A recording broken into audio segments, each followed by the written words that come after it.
Audio book वाङ्मय 34 भारतीय संस्कृति के आधारभूत तत्व चैप्टर 2 पार्ट 44 यज्ञ और भारतीय संस्कृति। भारतीय संस्कृति का मूल उद्गम स्थान वेद है। कालचक्र के प्रभाव से आज वेदों का ज्ञान और उनके आदेशानुसार आचरण यद्यपि बहुत कुछ लुप्त हो गया है, तो भी हमारी वर्तमान समस्त धार्मिक और सामाजिक प्रथाओं का निकास वैदिक पद्धतियों से ही हुआ है और अब भी हमारे सभी क्रियाकर्म वेदों के आधार पर ही किए जाते हैं। वैदिक साहित्य में सबसे अधिक महत्व यज्ञ का है। यदि यह कहा जाए कि समस्त वैदिक साहित्य यज्ञ से ओतप्रोत हैं अथवा वेदों का आधार यज्ञ ही है, तो इसमें अतिशयोक्ति नहीं। यज्ञ शब्द यज धातु से बना है, जिसका अर्थ देव पूजन, संगतिकरण और दान है। अपने से जो बड़े हैं, पूज्य हैं, उनका सम्मान करना देव पूजा है। समाज में न्याय और साम्य भाव की स्थापना करके सबको ऐक्य सूत्र में बांधे रखना संगतिकरण है। जो अपने से छोटे हैं, असमर्थ हैं, उनकी किसी रूप में सहायता करना दान है। यह छोटाई बड़ाई केवल मनुष्यों में ही नहीं समझी जानी चाहिए, वरन संसार में या पारलौकिक जीवन में भी जो भी पदार्थ शक्ति या गुण में बड़ा है, महान है, तो वह पूजनीय है। इसी प्रकार जो बराबर वाला है वह मिलने यानी कि संगति के योग्य है, और जो छोटा है वह कुछ पाने का अधिकारी है। जिस प्रकार उक्त तीनों श्रेणियों के व्यक्ति पूजा, संगति या दान पाने के अधिकारी हैं, उसी प्रकार हम भी दूसरों के द्वारा पूजा, मेल और दान पाने के अधिकारी हैं। इस प्रकार समस्त चेतन और जड़ जगत में सहयोग उत्पन्न करके परस्पर लाभ पहुंचाना ही यज्ञ है। इसी तत्व को वेद में इन शब्दों में प्रकट किया गया है, जिसमें कहा गया है, यह यज्ञ संपूर्ण ब्रह्मांड की नाभि है, बांधने वाला है। वैदिक साहित्य में यज्ञ के जो अर्थ दिए गए हैं वे इस प्रकार हैं। 1. परमात्मा यज्ञ है। 2. यह संसार यज्ञ है। 3. संगठित मनुष्य समुदाय यज्ञ है। 4. मनुष्य जीवन यज्ञ है। 5. मनुष्य का प्रत्येक श्रेष्ठ कर्तव्य कर्म भी यज्ञ है। वेदों के पुरुष सूक्त में परमात्मा को बार बार यज्ञ नाम से पुकारा गया है। इसका अर्थ यही है कि परमात्मा ने ही इस विश्व की रचना ठीक ठीक ढंग से की है, जिससे उसका संचालन बिना किसी अनियमितता से हो रहा है। दूसरे, यह संसार यज्ञ है। इसके सब कार्य अटल नियमों द्वारा इस तरह हो रहे हैं कि सब चीजें यथास्थान ठीक ठीक संबंध रखती हुई स्थिर रहती हैं।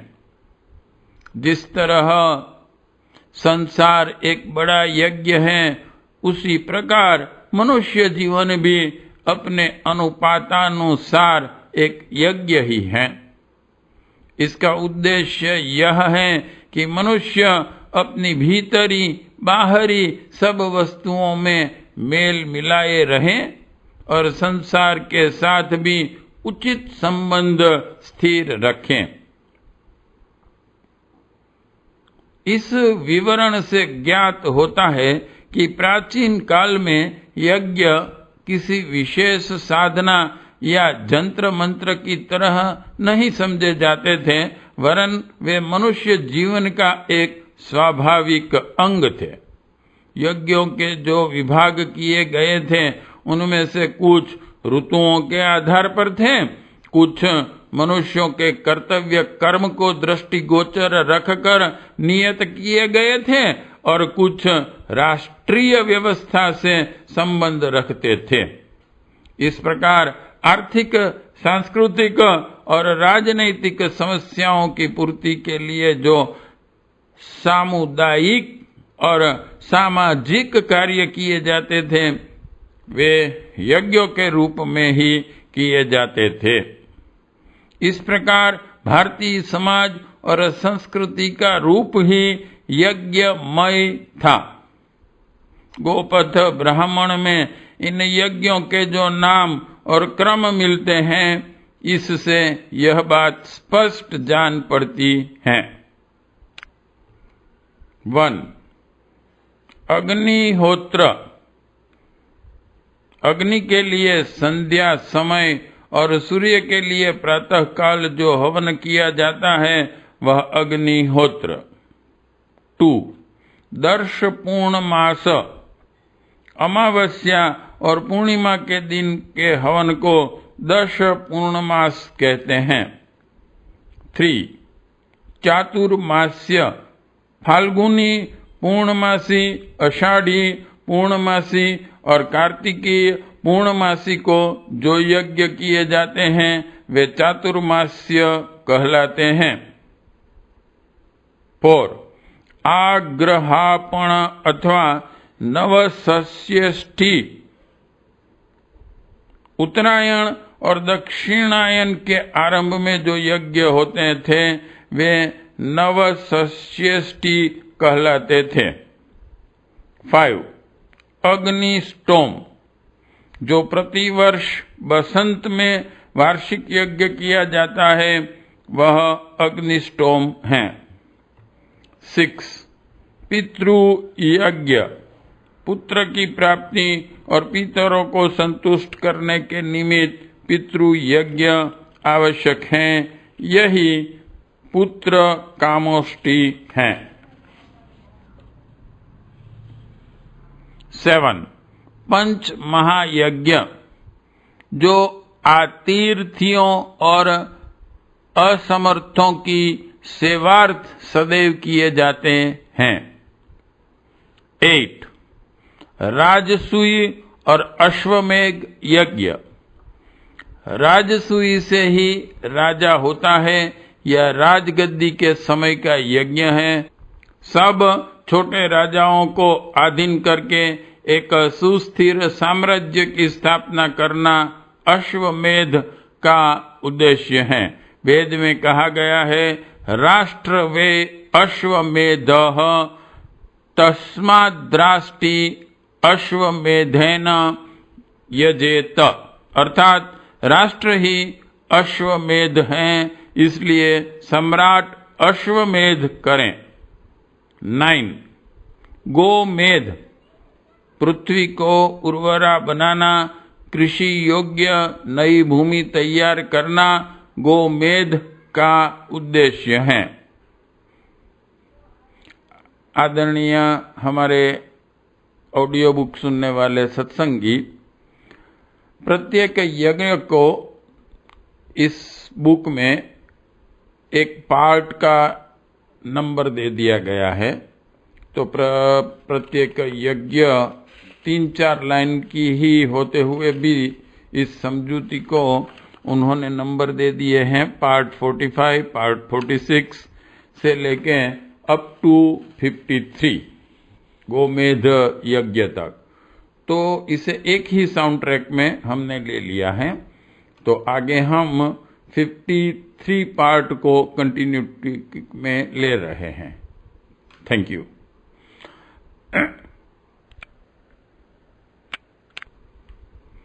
इस प्रकार प्राचीन भारतवासियों ने अपना संपूर्ण जीवन ही यज्ञमय बना लिया था, जिसके फल से उनको उत्तम स्वास्थ्य, सुसंतति, सुवर्षा, सुराज्य, विद्या, ज्ञान और परमात्मा की प्राप्ति होती थी। यज्ञों से इन कार्यों की पूर्ति निम्न प्रकार होती थी। 1. आरोग्यता। आरोग्यता 2 प्रकार की होती है, एक व्यक्तिगत और दूसरी समाज की।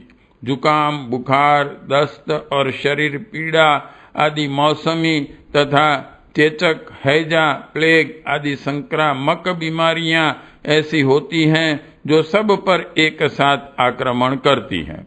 अकेला व्यक्ति उनका निवारण करने में असमर्थ होता है। विभिन्न ऋतुओं के यज्ञों इन रोगों के विकारों का शमन होता रहता था और समाज का स्वास्थ्य उत्तम दशा में रहता था। इसी से गोपथ ब्राह्मण में इनको भैषज्य यज्ञ के नाम से अभिहित किया गया है। 2. संतान न होती हो तो संतान उत्पन्न करने वाले, उत्तम और दीर्घजीवी संतान प्राप्त कराने वाले पुत्र कामेष्टि यज्ञ का विधान है। इस यज्ञ का कुछ भाग गर्भाधान, पुंसवनन, सीमंतोन्नयन संस्कारों में और कुछ पितृयज्ञ में मिला हुआ है। 3. यज्ञ का वर्षा से विशेष संबंध है, क्योंकि भारतीय जनता के जीवन निर्वाह का मुख्य आधार सुवर्षा पर ही था। अवर्षण के समय प्राचीन ऋषि यज्ञ द्वारा वर्षा करा देते थे। इसका उल्लेख अनेक स्थानों पर मिलता है और अब भी इसके अनेक उदाहरण मिला करते हैं। 4. संपत्ति का वास्तविक तात्पर्य जीवनोपयोगी पदार्थों से है। रुपया या नोट आदि को तो केवल क्रय विक्रय का माध्यम बना दिया है, जो चाहे जब बदला जा सकता है। इसलिए वास्तव में संपत्ति का अर्थ अन्न, पशु, वस्त्र आदि जीवन के लिए आवश्यक पदार्थों से ही है। यज्ञों को भली प्रकार संपन्न करने के लिए भी इस संपत्ति की आवश्यकता होती है। इसके लिए विशेष रूप से गोमेध यज्ञ का विधान किया गया था, जिससे समाज की संपत्ति की बार्ध्य होती थी। 5. राज्य का स्वरूप प्राचीन सभ्यता में यह माना गया था कि उसके द्वारा समाज में सुव्यवस्था रहे और समस्त संसार के मनुष्यों को एक सूत्र में बांधकर शांति स्थिर रखी जाए, जिससे सब लोग लड़ाई झगड़े के भय से मुक्त रहकर अपनी शक्ति और समय का उपयोग निजी तथा सामाजिक कल्याण के कार्यों में कर सकें। इस उद्देश्य की पूर्ति के लिए अश्वमेध यज्ञ का आयोजन किया गया था। उसके द्वारा असंगठित और अनुशासन विहीन प्रदेशों को नियंत्रण में लाया जाता था, जिससे वे सार्वजनिक शांति को भंग करके जनता को हानि न पहुंचावें। 6. पंच महायज्ञों द्वारा सौर और चांद्र संसार को अप्यायित करके अतिथियों, वृद्धों, रोगियों, पतितों, पशु पक्षियों और कीट पतंगों तक को आहार पहुंचाने से बढ़कर सेवा की भावना और पुण्य कार्य क्या हो सकता है। इससे मनुष्यों में करुणा, क्षमा, अहिंसा के भावों की वृद्धि होती है और उनका जीवन केवल भौतिक में न रहकर दैवी गुणों से संपन्न होता है। 7. जो मनुष्य इतना सब करके भी निस्वार्थ भाव से कहता है कि इदम न मम, अर्थात यह मेरा नहीं है। जो कुछ है सब ईश्वर का ही है। वह सांसारिक प्रपंच और कर्म बंधन में नहीं फंस सकता। यही निष्काम भावना यज्ञ की सबसे बड़ी विशेषता है। जैसा भगवान कृष्ण ने गीता में कहा है, यज्ञार्थात् कर्मणोऽन्यत्र लोकोऽयं कर्म बंधनः। यज्ञीय कर्मों के अतिरिक्त समस्त कर्म बंधन करने वाले ही हैं। इस प्रकार यज्ञ का मर्म समझने वाला और तदनुसार आचरण करने वाला मोक्ष का अधिकारी हो जाता है। यह पूर्ण रूप से सिद्ध हो चुका है कि प्राचीन भारतीय सभ्यता में यज्ञ का महत्व सर्वोपरि था और यहाँ से संसार भर में उनका प्रचार हुआ था। यह तो स्पष्ट ही है कि देश और समाज भेद से यज्ञ की विधियां, क्रियाएं, सामग्री आदि सर्वत्र एक सी नहीं रह सकती, पर मूल रूप से यज्ञ की भावना सब देशों और जातियों में पाई जाती है। प्राचीन समय में यूनानी और रोम लोगों में यज्ञ का प्रचलन था और पारसियों में तो अभी तक पूर्ण रूप से पाया जाता है।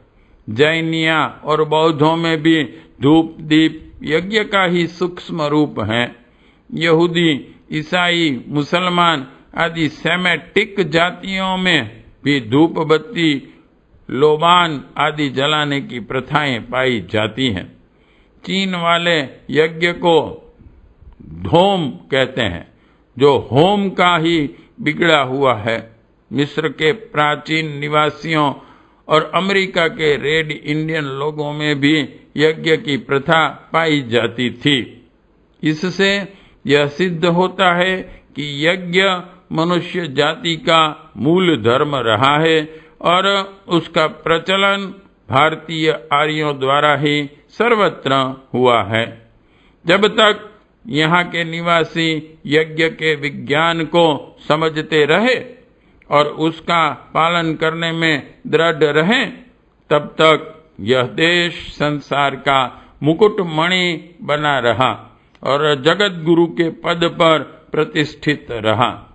पर जब यज्ञ की भावना को लोग भूलने लगे और उसका स्थान पशु बलि और अखाद्य सेवन आदि ने ले लिया, तभी से भारत का पतन होने लग गया और उसके भीतर तरह तरह की निर्बलताएं घुस गई। अब भी भारतीय समाज का उद्धार और उत्थान तभी हो सकता है जब समाज में यज्ञों का सच्चे स्वरूप में प्रचार किया जाएगा। पार्ट 53 समाप्त।